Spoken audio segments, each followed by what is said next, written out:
2022, mais vous ne pensiez pas du tout le commercialiser en fait. Qu'est-ce qui s'est passé? Oui, en fait, initialement, on l'avait construit pour nos besoins personnels parce qu'on avait plein de moustiques tigres dans notre jardin et les pièges qui étaient disponibles dans le commerce coûtaient très cher. Du coup, mon conjoint, qui est aussi mon associé, était ingénieur. Il a regardé comment c'était fait et du coup, il a construit un piège pour nos propres besoins. Voilà. Et aujourd'hui, vous ne faites que ça. Oui, aujourd'hui, on fait que ça parce que on a diffusé en open source les plans de construction de notre borne et certaines personnes qui sont pas bricoleuses voulaient l'acheter directement.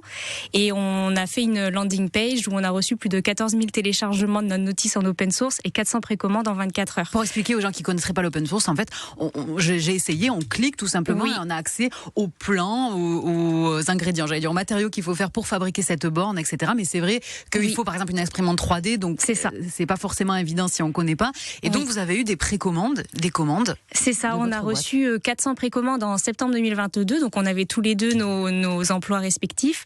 Et ce qui nous a motivés à créer l'entreprise, c'est qu'on a reçu une commande de 10 bornes d'une mairie, donc en périphérie toulousaine. Et là, du coup, ça a motivé un petit peu notre envie de créer l'entreprise parce qu'il fallait que ce soit structuré. Et voilà, donc moi je m'y suis mis à temps plein dès la création de l'entreprise. Et votre conjoint aussi a quitté Airbus.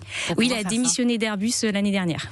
Cette fameuse borne qui s'appelle l'AMI, donc on peut peut-être en parler, ça ressemble à une boîte en fait de 60 cm sur 50. Comment ça marche exactement? Oui, alors en fait ça fonctionne sur le principe du biomimétisme, c'est-à-dire qu'on va venir imiter certains signaux de l'humain, donc on va reproduire la transpiration humaine et la respiration pour attirer les femelles moustiques qui veulent piquer au plus proche de la borne afin de les capturer. Comme ça, elles pourront pas pondre en fait des œufs et donc ça va diminuer in fine la population de moustiques. Et c'est avec quoi, des émissions de CO2?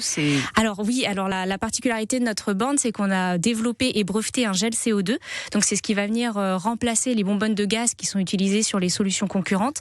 Et en fait, c'est une formulation biologique complètement naturelle et sans danger pour les écosystèmes qui repose sur le principe de la fermentation alcoolique. Donc voilà, donc ça dégage une quantité infime de CO2. Et combien vous les vendez, puisque vous disiez c'était trop cher? Est-ce que vous êtes vraiment moins cher Alors oui, c'est 2 à 3 fois moins cher que la concurrence. En électrique, on est à 489 et en solaire, donc en sachant qu'on est les seuls à faire du solaire, on est à 729, en sachant que les bornes concurrentes sont plutôt aux alentours de 1200, 1500 euros. Le solaire, ça sert à quoi, juste pour qu'on comprenne bien? Ouais, alors en fait, le solaire, ça permet à la borne d'être complètement autonome en énergie. Toutes les autres, en fait, sont à brancher sur une prise secteur, sauf qu'en extérieur, c'est pas forcément évident, ceux qui ont des grandes propriétés, de pouvoir tirer un câble électrique sur plusieurs mètres dans leur jardin.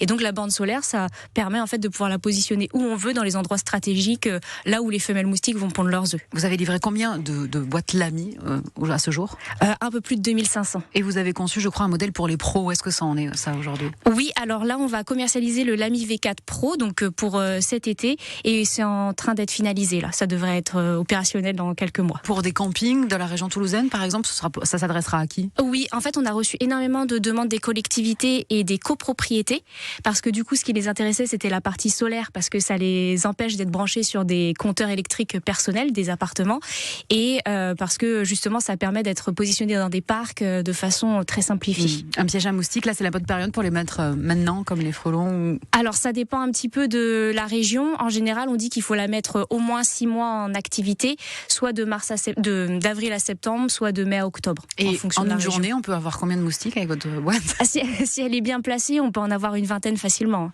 Merci beaucoup, Marie Salomon, cofondatrice de l'AMI, votre borne anti-moustique. Vous avez remporté la semaine dernière le prix de l'innovation écologique de l'Ouest toulousain. Bonne journée à vous. Merci beaucoup.